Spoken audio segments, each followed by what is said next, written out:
Dear all, in this video, I'll be discussing about the basics of sensors and its classification. Let us move on to the definition of sensors first. So, sensors can be defined as an input device which provides an output signal with respect to the specific physical quantity. Let me explain this. And with respect to physical changes, you will be getting the measurable output. Okay, it is an input device, and of course we can say that sensor is an input device. Okay, so with respect to physical changes, you are going to get a measurable quantity. For example, thermometer I am going to use. With respect to change in temperature, what is going to happen? The thermometer that gives a suitable reading. For example, barometer, it measures the pressure, atmospheric pressure. Okay, with respect to the changes in the atmospheric pressure, you will be getting the reading. Anyway, the sensor helps for the measurement. For example, voltage sensors. For example, current sensor. These are all the examples of different type of sensors. Why voltage sensor is required? Suppose I need to measure 11 kV. By using normal type of voltmeter, it is not possible to measure. So what I am going to do? I'll be taking the sample of voltage.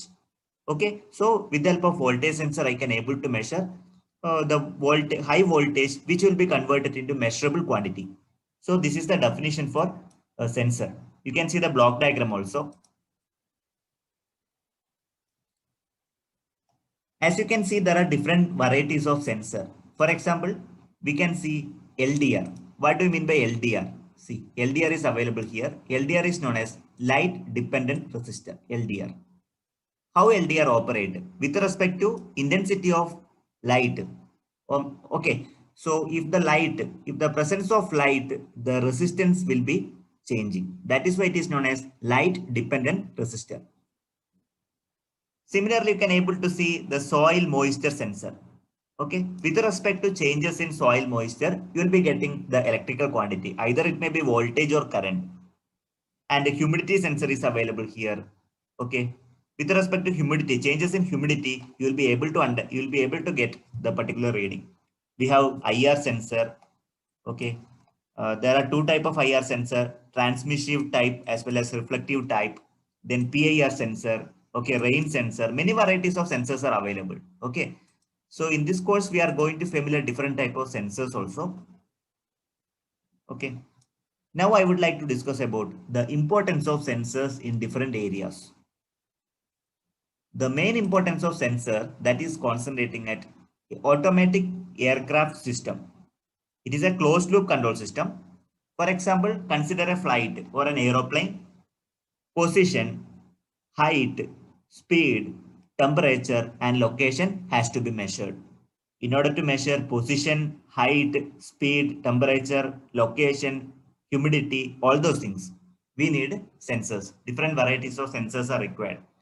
Then the output of sensors that will be directly feeding to microcontrollers. Or example, you can say a computer. Okay. In a microcontroller, what exactly does? It will be comparing with the reference quantity with respect to actual quantity. Actual quantity will be available with the help of sensors. So comparing reference quantity with respect to actual quantity, it is going to provide desirable output. That desirable output will be feeding to engine, flaps, motors, wings, etc. So that it maintains stability and the proper working will be taken place, especially for aircraft system. So presence of sensors in aircraft control system is highly unavoidable. Let us concentrate some other application. Consider the data science. We can able to observe data acquisition device. Okay. The input of data acquisition device will be sensors. So you'll be receiving the input with the help of sensors. So in order to operate data acquisition device, presence of sensor is highly unavoidable. It is too essential.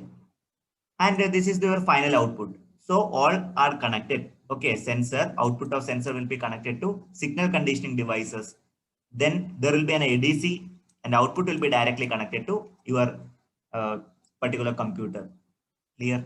So data acquisition device means it comprises of signal conditioning device, ADC, etc. So in order to give the input to the data acquisition device, we must require sensor. So presence of sensor is highly essential in case of data acquisition system. What sensor exactly does? It measures the changes in the physical quantity or changes in the environment. Temperature, pressure, etc. can be measured with the help of sensor.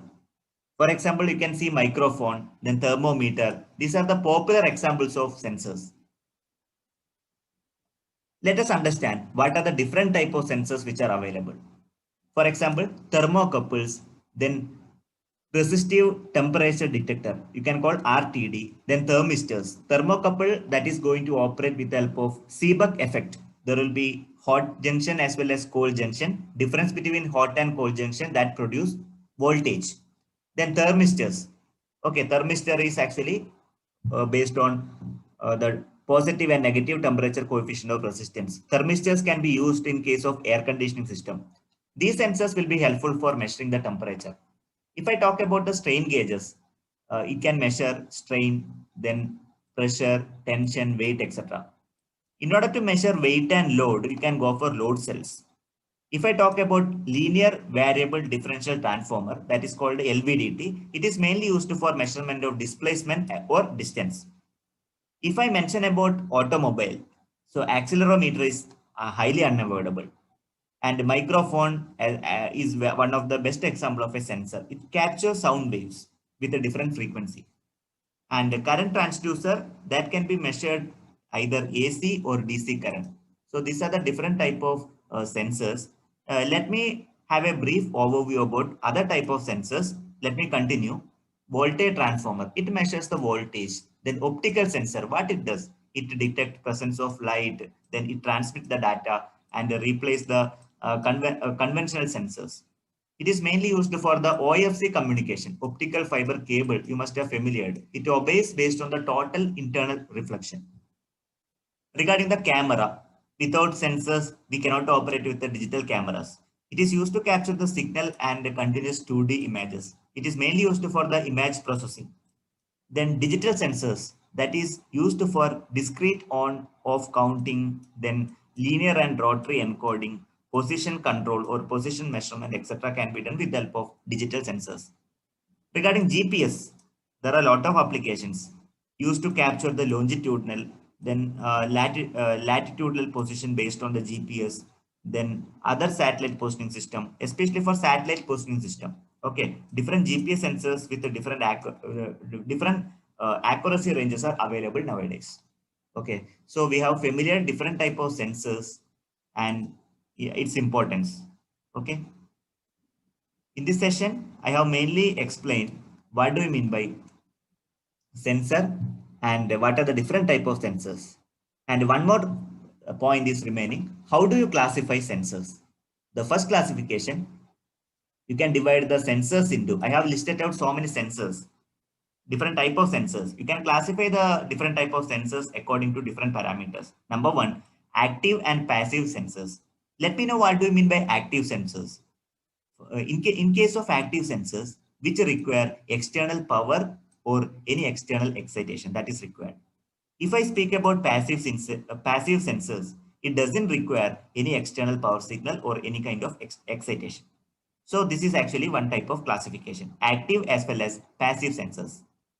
Depends on the external supply or external powering unit.